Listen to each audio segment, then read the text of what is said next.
gaafa harmeen tee duute waa lamatu dhaga'ama. Tokko harmeen tee haga fedhe addunyaa kanarra yoo turteyyuu ati ishee ilaaltee quufuu akka hin dandeenye. Lama haqa ishii baastee fixuu akka hin dandeenye sii gala gaafa san. Haay uummata qashtii akkam jirtu fayyaa keessanii nagaa fuudha galata waaqayyo. Nageenyi waaqayyo lafa jirtan maratti hunda keessanii haa baay'atu. Warroonni chaayinaalii kanaaf haaraa taatan baga nagaan dhuftanii anaa dhufuus ni jedhee jira.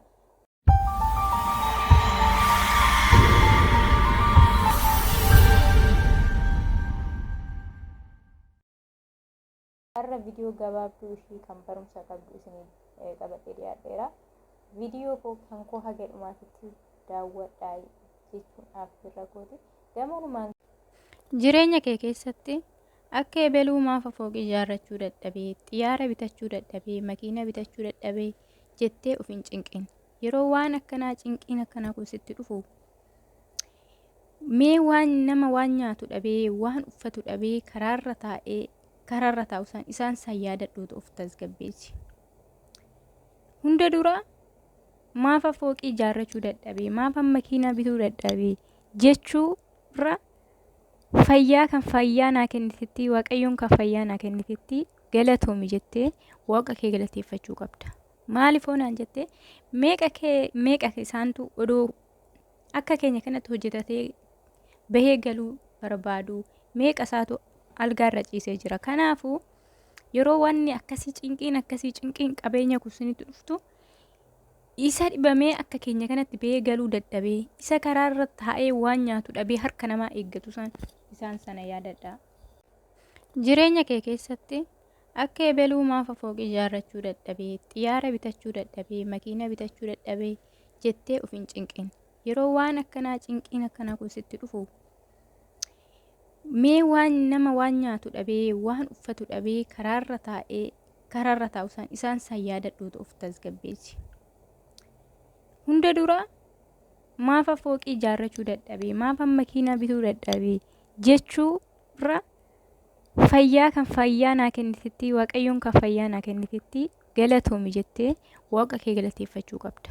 Maaliif oonaan jettee meeqa isaantu odoo akka keenya kanatti hojjetatee bahee galuu barbaadu, meeqa isaatu algaarra ciisee jira. Kanaafuu yeroo wanni akkasii cinqiin qabeenya kusinitti dhuftu isa dhibamee akka keenya kanatti bahee galuu dadhabee, isa karaarra taa'ee waan nyaatu dhabee harka namaa eeggatu isaan sana yaadadhaa.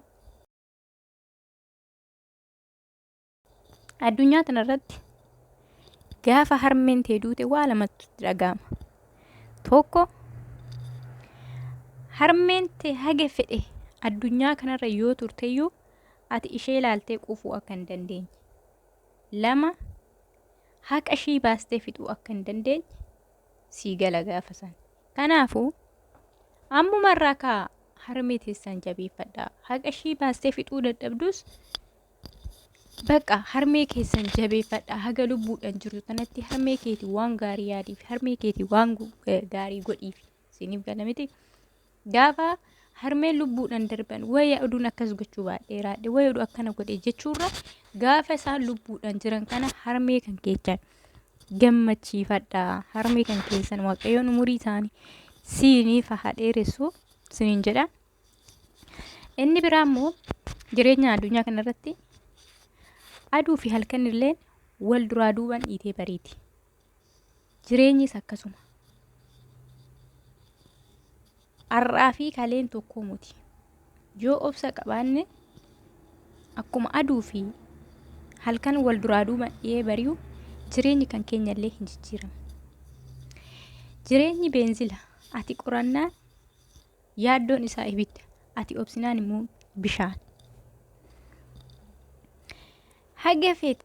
Si argeeti yadakeeti kunoo kophoo dubbisa malmallisa ati silaa quban qabdu si jaalachuu kiyyan beektu yaada galee jiruuti yaa qabamee.